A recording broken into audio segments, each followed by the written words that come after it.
Hey everybody, this is Joshua Kinney Greenwood. I am the senior pastor and the overseer here at the Empowerment Center Church, churchfreedom.org, and I'm also the author of this book called The Corporation Soul, Freeing America's Pulpits from the Restrictive 501c3 Laws for Churches.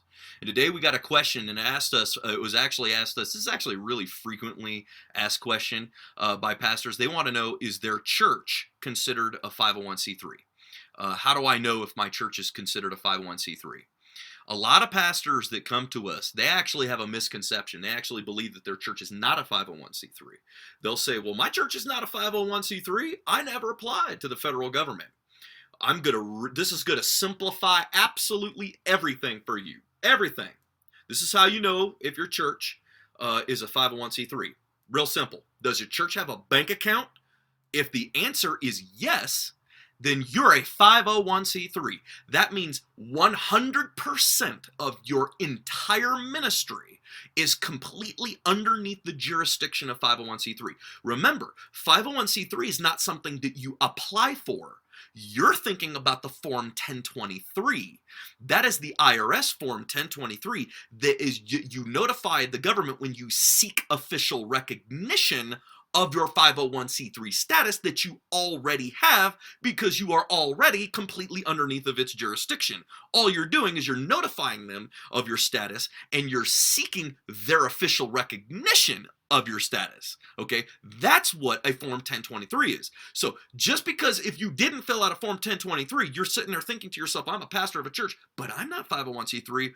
100%, if you have a bank account, you are 150% under the law of 501c3. That means you have to have a board of trustees. You're required by law. So your church has board of trustees. You're required by law to have that. That's because 501 has a provision in it called no net earnings can inure it to any private shareholder or individual. Okay, that's why you have to have a board of trustees. By the way, a corporation soul does not require a board of trustees at all. By the way, you read the book, it'll tell you all about it. I'm telling you, you're going to love this book. If you're a pastor of a church, you're going to love this book. But that's really the biggest misconception. Now, I'm making this claim, so I got to have some proof to back it up, right? Let's go right to what the law says. Title 26, USC, that's the U.S. Code 501c3. What is it? What is the very first thing it says? Corporations, community chests, funds, and foundations, okay? Its jurisdiction is not over churches. 501c3 is not for churches. It's for corporations. What did you have to get in order to get your bank account? It's going to be real simple. When you go to the bank, they're going to ask for two things. They're going to ask for, number one, a certified copy of your articles of incorporation. That means you have to be incorporated with the state. I don't care if it's through a DBA or whatever. It's incorporated.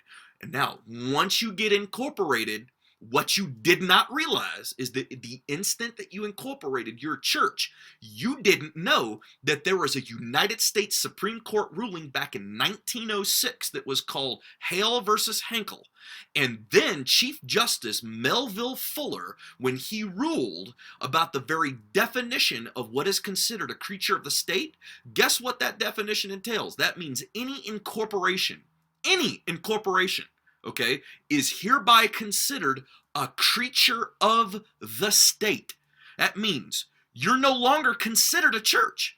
You might be a church in your brain, okay, in your mind. Philosophically, in your heart, you might think you're a church. I'm here to tell you, you're not a church. You are in your mind. You might have four square walls with a big steeple with a cross on top. And guess what? You're not a church. You are an incorporated entity. You are considered a religious organization. You're in the same classification as a Muslim mosque. You're an incorporated creature of the state for a public benefit. That's why you don't have to seek a 501c3 status. You already got it because you incorporated. That's what this is the ram in the bush. You see, because there's two tax laws in this country. There's 501c3, which everybody knows about, but there's another one that's not taught about in seminary school, in theology school, in Bible college, and that's called 508c1a.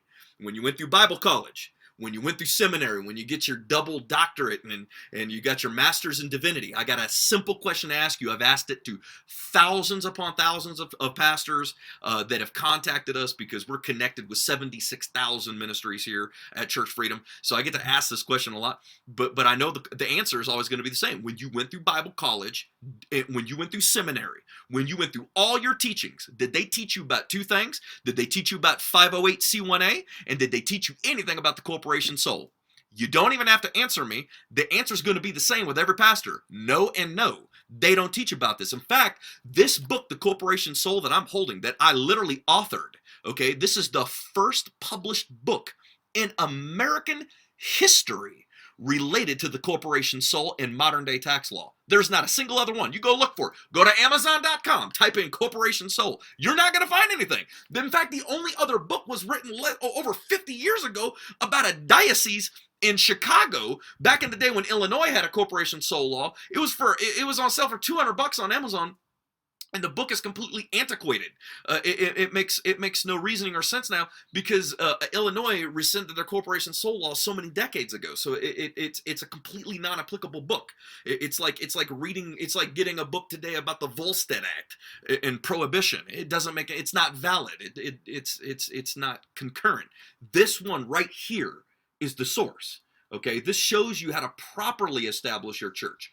So you don't establish your church through incorporating it. No.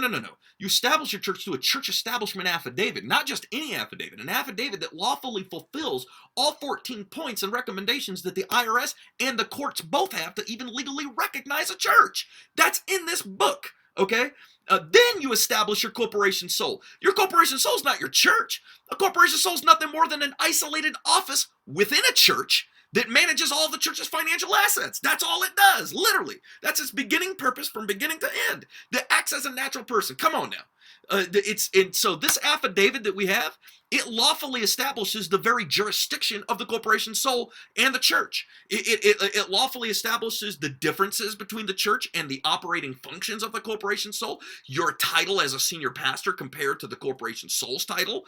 It literally separates that jurisdictional distinction. So it's the law of attrition. It's kind of like when you put on one hat, you take it off and you put on another hat. Same exact difference.